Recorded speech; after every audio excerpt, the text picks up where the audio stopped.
Le plus grand événement sportif du monde commence, les Jeux Olympiques. Mais quelle est la place du tennis dans ce lieu si mythique? On en parle tout de suite.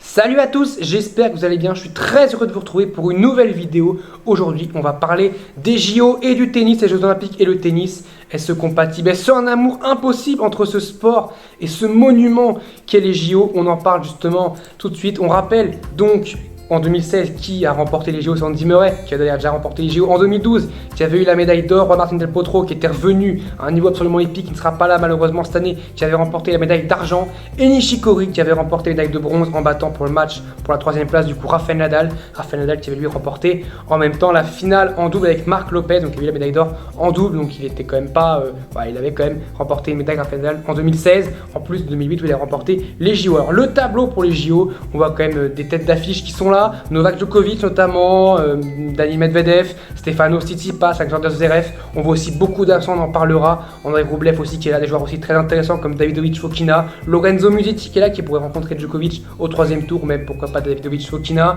On a du Hugo Humbert aussi en français qui peut être peut-être une chance française de médaille, peut-être la meilleure chance française de médaille pour moi. Marin Cilic aussi qui est là.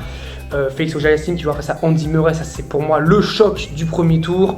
On a peut-être, enfin on a sûrement les derniers jeux de Gilles Simon, peut-être l'un des derniers tournois de la carrière de Gilles Simon. On a Bublik, joueur toujours aussi fantasque. Et il faut faire attention, on n'a pas Rafael Nadal près de Medvedev, mais on a Sumit Nagal. Et on n'a pas Nadal, mais on a Nagal. Donc on voit quand même qu'il faut remporter 6 matchs pour arriver à la médaille d'or, l'objectif absolument ultime. Ou alors ce sera la médaille d'argent, sinon si on perd en finale. Et puis si on perd en demi, les deux demi-finalistes qui se rencontrent pour jouer le match de la 3e place, donc le match pour la médaille de bronze, qui est quand même une très très belle médaille aussi pour un pays, c'est très beau. Alors des absents aussi de marque, évidemment Roger Federer, alors pour moult raisons, et évidemment Roger Federer pour son genou, il a encore son genou qui le tricote un petit peu, et puis bon, faire les JO à huis clos, se rappeler que les JO c'est à huis clos, est-ce que franchement ça le branche? Je suis pas sûr. Matteo Berrettini qui a besoin un petit peu de souffler de Wimbledon, qui n'est pas là, Rafael Nadal qui donc ne fait pas Wimbledon et ne fait pas les JO pour se préparer pour la tournée américaine, il prépare en plus à faire Washington, Toronto, Cincinnati, l'US Open, il se prépare à tout Rafael Nadal et surtout aux États-Unis, c'est full public, 100% de capacité de public. Alors quand on va passer les JO à 0% de public à 100% pour le tennis, aux États-Unis, évidemment que les joueurs préfèrent aller là où il y a du public. Je pense notamment à Nick Kyrgios qui préfère aller aux États-Unis évidemment plutôt que aller, on va dire entre guillemets, se faire chier aux JO, parce que surtout Kyrgios, qu'est-ce qu'il va aller faire aux JO? Ça l'amuse pas, lui il veut amuser le public. Et puis Dominic Thiem aussi qui est pas là, et Dominic Thiem, on rappelle qu'il s'était pété le poignet contre Manarino juste avant Wimbledon, une semaine avant Wimbledon à Majorque. Et donc là voilà, en plus les JO, il avait dit que c'était pas non plus quelque chose qui le branchait trop, il aime pas trop les JO, Dominic Thiem. Il a dit que c'est pas le fait d'aider son pays, enfin de soutenir pour le pays et tout, mais c'est plutôt le tennis. Il trouve justement que le tennis ne va pas très bien avec les JO, et donc justement il y a aussi des cas particuliers et des cas justement très intéressants, et pour moi c'est des cas particuliers qui posent problème. Je parle de Casper Ruud et de Denis Shapovalov qui ne vont pas aux JO, mais pour une décision plutôt qu'on peut comprendre, c'est qu'il faut rappeler qu'aux JO on ne remporte pas un seul point ATP. Donc si on va en quart de finale, admettons, au lieu de prendre, je sais pas, pour un Master 1000, admettons, on prenait 360 points, non plutôt 180 points pour un quart de finale, 360 pour une demi.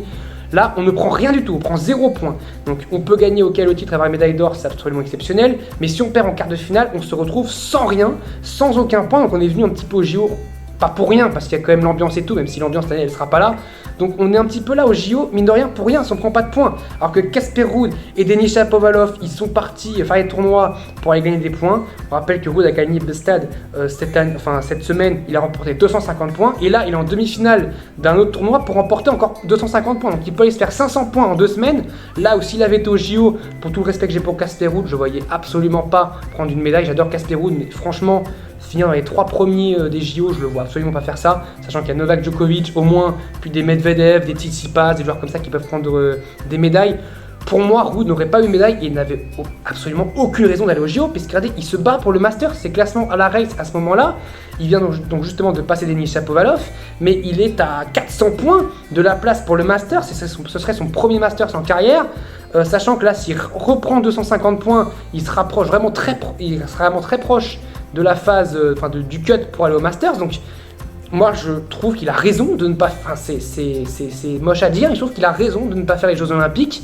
Et Denis Shapovalov, c'est pareil, même s'il a perdu malheureusement sur son premier tour contre le 250e mondial, parce qu'il avait vraiment envie de jouer sur terre battue, alors qu'il avait failli battre Rafael Nadal, je rappelle à Rome, il avait eu 2 balles de match, et là il perd contre le 250e mondial.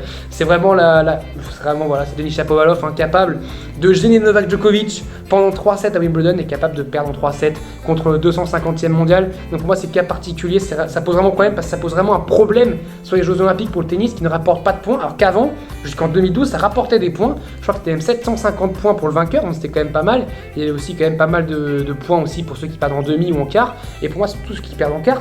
Tu perds en quart, tu passes 4 tours, t'es à la porte d'aller chercher une médaille, puisqu'au final, tu perds en quart, t'as juste 4 joueurs en face qui ont 3 médailles, donc t'es vraiment très proche d'aller chercher une médaille, et t'as rien du tout. T'as aucune récompense à la fin, donc c'était ça que je trouve un petit peu dommage pour le tennis, mais c'est justement ça, le problème entre le tennis et les JO.